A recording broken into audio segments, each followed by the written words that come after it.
Thanks, Luke. I'm Dan Cooke, Managing Director of Procensol here in Australia, and I'm delighted to have with me Peter Fox from the Financial Provisioning Scheme in Queensland Government. Peter's going to be talking to us a little bit more about the scheme and how we work together to deliver a great result for Queensland Government. Hi, Dan. Thanks for that. Yes, Peter Fox here. I'm with the Financial Provisioning Scheme. Essentially, it's a scheme set up to help manage rehabilitation in case mining companies go into default. That way, the government can step in, spend the money we've taken as surety to make good on the land and bring it back to its natural environment.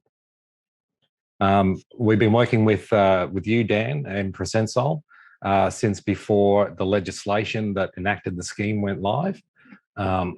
Essentially, we were working with Procensol to develop a system to support the running and operation of the scheme whilst the legislation was being developed. So it was quite a dynamic period.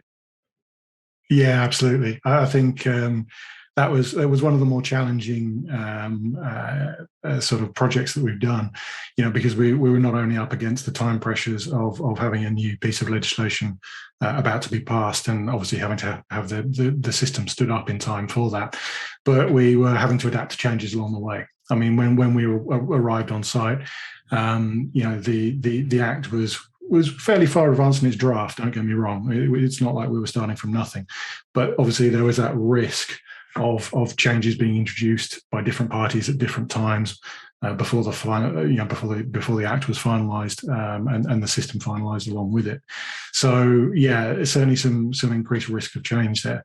I think in part by using the Appian Loco platform, we certainly helped to mitigate some of that risk, because from our perspective, the combination of using a Loco platform with all of the experience we have in Queensland Government and globally, in conjunction with agile methodologies, really helped us to be adaptable and adapt to any changes that were thrown at us.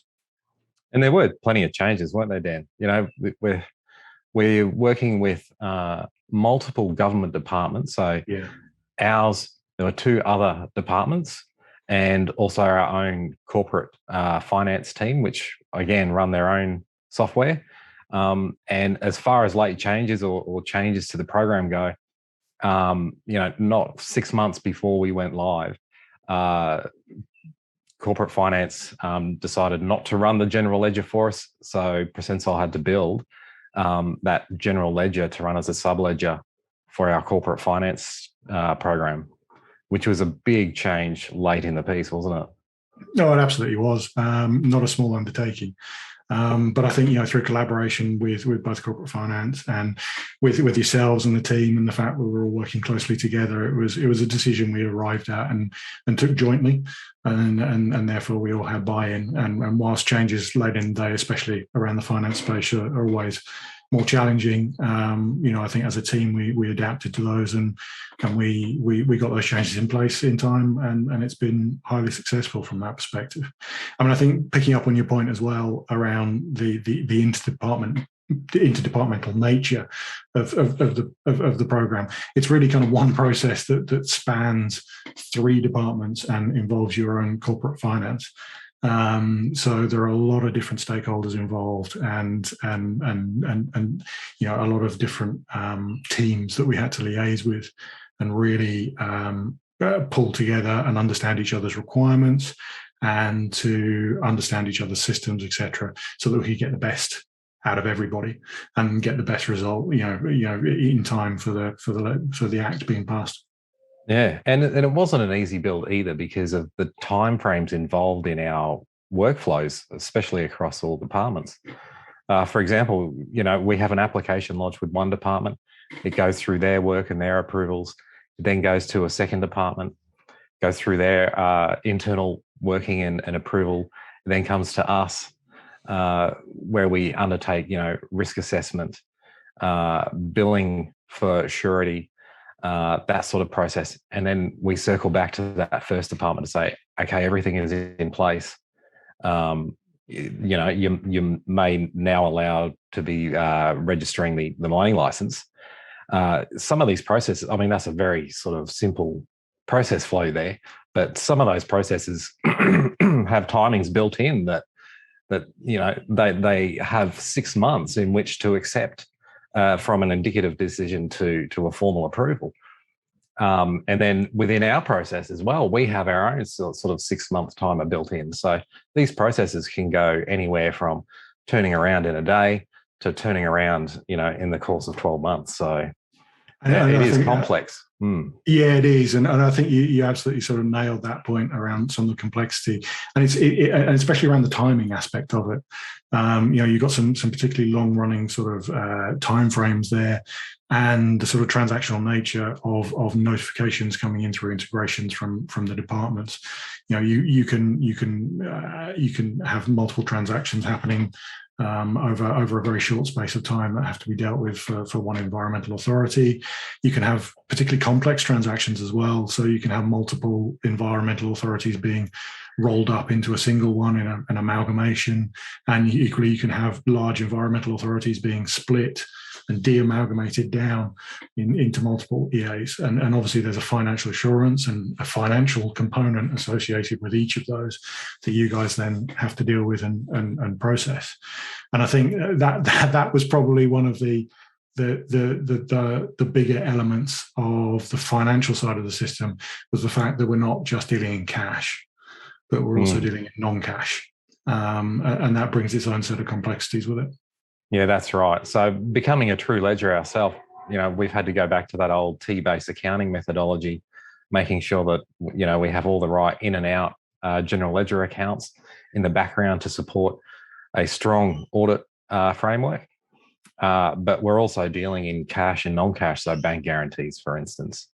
And then having to manage that and track it all through our system, essentially a registry. And also bring in an invoicing process, a Dunnings process, that sort of thing. It was quite the build. Yeah, and especially as we move from that sort of legacy state to a future state where predominantly, you've got a mixture of cash and non-cash instruments associated with existing, environmental authorities. And then you can sort of have these partial transactions where you may be, for example, refunding an amount, and part of that may be cash, or part of it could be non-cash. And dealing with that sort of side of it certainly brought some added complexity. Yeah, and even simple stuff.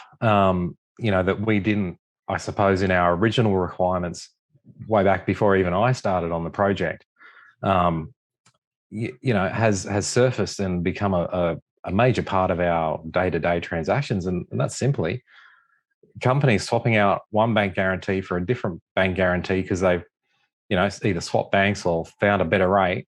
That actually happens. We're doing that almost on a daily basis, considering we have in the thousands of environmental authorities that we manage. Yeah, exactly. And I think, as part of the project and as part of all that financial sort of element of it, obviously we're actually putting in financial data from two different departments, rolling it up through the financial provisioning scheme and creating opening positions with the corporate finance team in their system. And during that process, we migrated and reconciled about $8.6 billion worth of data and brought that in from the two departments and created all those opening positions, which is no small undertaking. And it was a massive team effort from everybody to make sure that process was robust, that it was auditable, and that everything was obviously reconciled up. Yeah, that's right. And considering, we're only 2 years in operation, it's gone from that 8.3 billion, we're up to now, 10.6 billion. The rate of growth and we were still building major functionality post go live.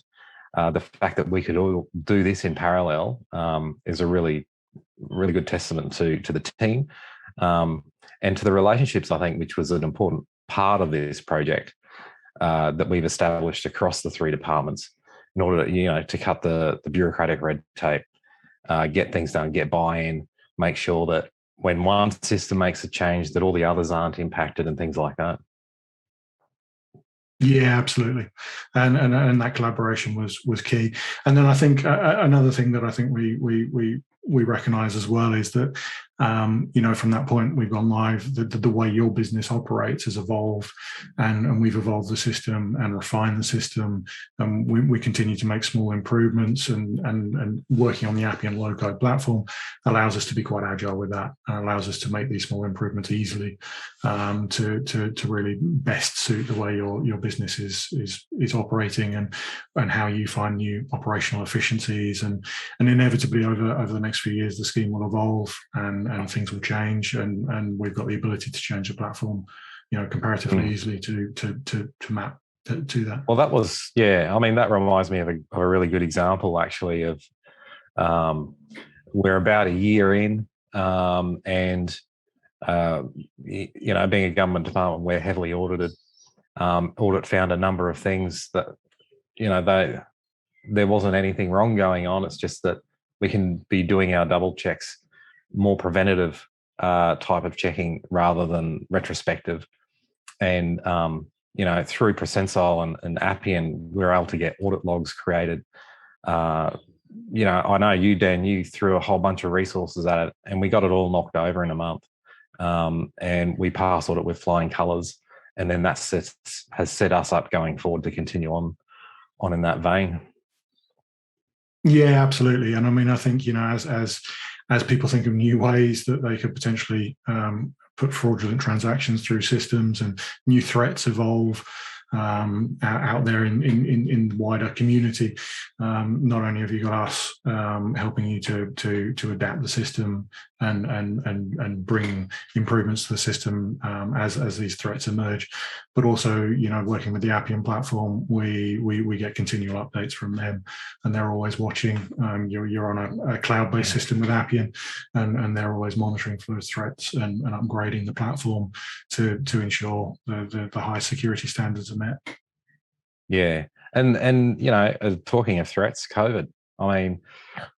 We had just finished internally testing our ability to work remotely. We had the special VPN set up so that it's all in-house and really secure. And then COVID struck. And so we were one of the first teams that were able to work from home seamlessly.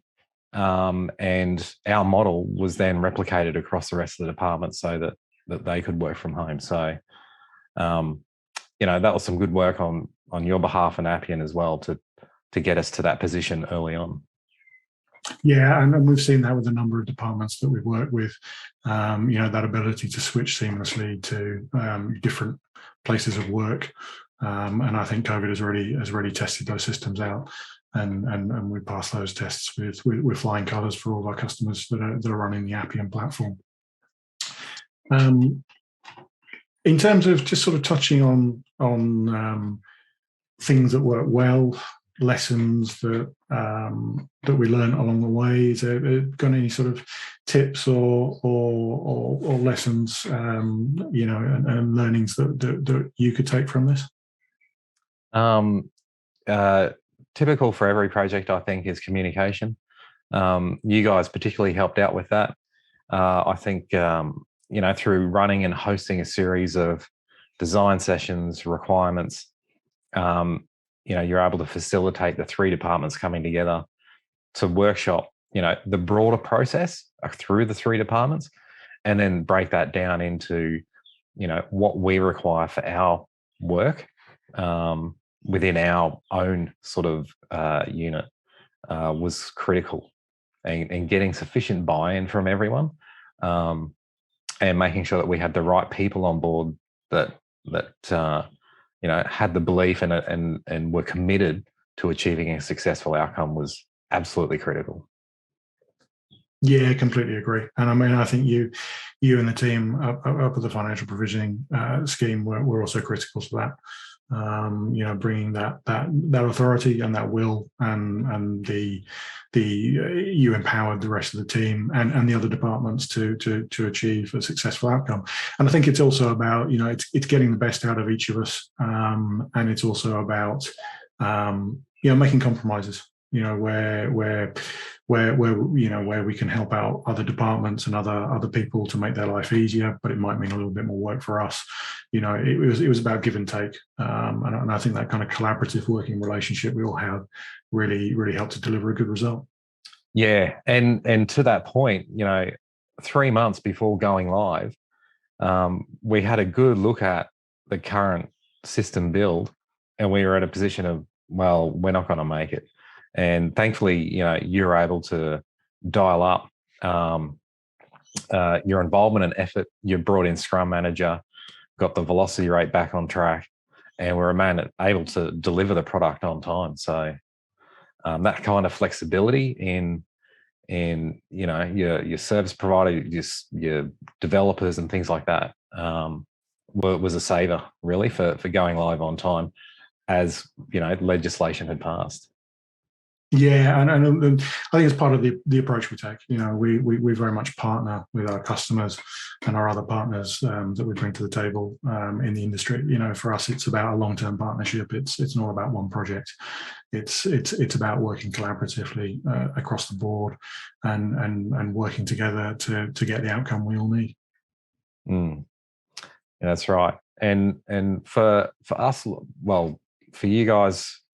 Working with us and the 3 other departments worked well. We had that agile approach.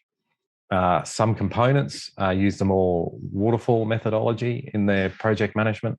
They kind of butted heads a bit sometimes. So I think a lesson out of this is to make sure everyone's at least on the same page as far as their product delivery, Yeah, absolutely. And we were kind of running very agile towards the end. But I think, the project was certainly started along lines of a sort of Prince 2 running agile at the development side. And I think that worked in the early days of the project to get the project stood up, make sure the appropriate governance was there, and that everything was in place and that the benefits were going to be realized, etc., and that we were broadly on time. But I think it was absolutely key to be running in an agile way in the day-to-day delivery, because that allowed us that flexibility to change and change tack and reprioritize based on the new requirements and the changes that were coming in. So we see that quite often. In an ideal world, you'd probably run pure agile, but in the government space, running Prince 2 with agile together is quite common and sort of puts enough ticks in boxes from a governance perspective, but still gives you the flexibility to respond to that business change.